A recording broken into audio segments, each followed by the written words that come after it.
Usa ako kabuutang kandidato, mudagan kog kapitan sa baryo.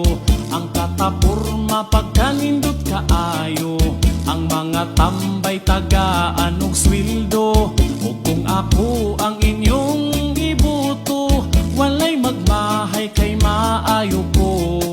Mao ka na ang saad ko, ang atong baryo jud mo asinso.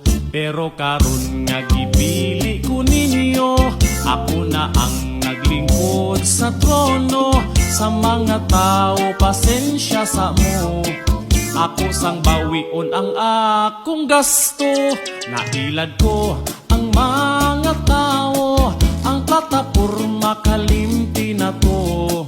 Ang para sa mga tao, ipalit lang sana ko o awog